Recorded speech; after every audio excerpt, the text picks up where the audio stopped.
les deux décrets qui fondent notre présence ici. Le premier des décrets, c'est le décret numéro 231 du 14 mai 2025, portant création et fixant les attributions de la composition de fonctionnement du comité de rédaction de l'avant-projet de loi sur les partis politiques. Je vous passe les vues.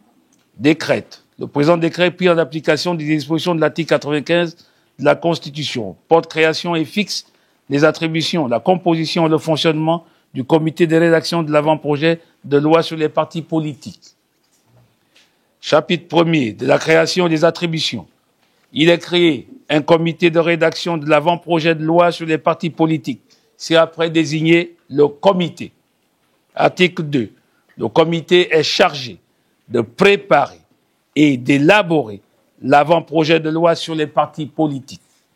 À ce titre, il est notamment chargé de recenser et rechercher l'ensemble des textes gouvernant les partis politiques, extraire du rapport du dialogue national inclusif les conclusions relatives à la refonte des partis politiques, faire des propositions d'actualisation et de réforme en matière de partis politiques, produire l'avant-projet de loi sur les partis politiques. Chapitre 2 de la composition et du fonctionnement. Le comité comprend 35 membres nommés par décret du président de la République. Article 5. Le comité est dirigé par un bureau constitué d'un coordonnateur, de 2 coordonnateurs adjoints, d'un rapporteur et de 2 rapporteurs adjoints. Article 6. Le coordonnateur planifie et dirige les travaux du comité. Il est, le cas échéant, suppléé par un de ses adjoints. Article 7. Le comité délibère à la majorité de ses membres. Les procès-verbaux et documents divers sont signés par le coordonnateur et co-signés par le rapporteur.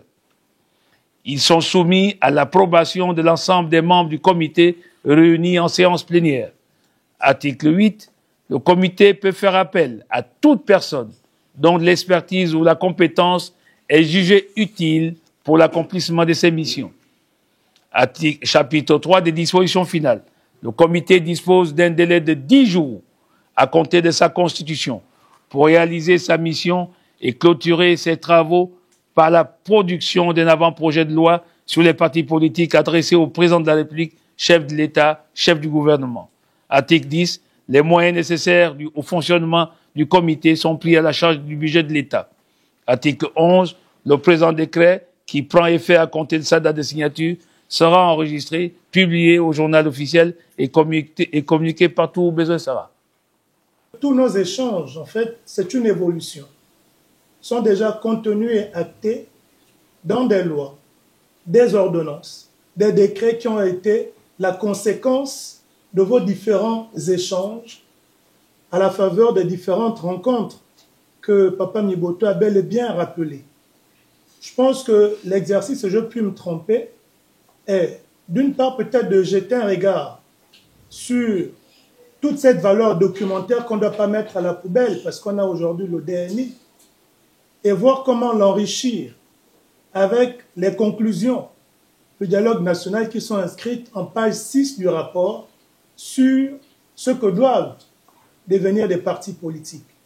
Et je pense que c'est aussi à propos pour enrichir ce travail, Monsieur le Président, que vous avez mis à notre disposition pour appréciation les textes d'autres pays, pour qu'on puisse s'en inspirer, afin qu'au sortir de ces 10 jours de travaux, on puisse produire le meilleur des textes qui tiennent compte de notre histoire à travers tout ce qui a été acquis, de ce que nous projetons comme futur à travers les conclusions du dialogue national, mais également de comment est-ce que les autres pays ont pu concevoir leur corpus politique pour qu'on puisse sortir le meilleur des textes.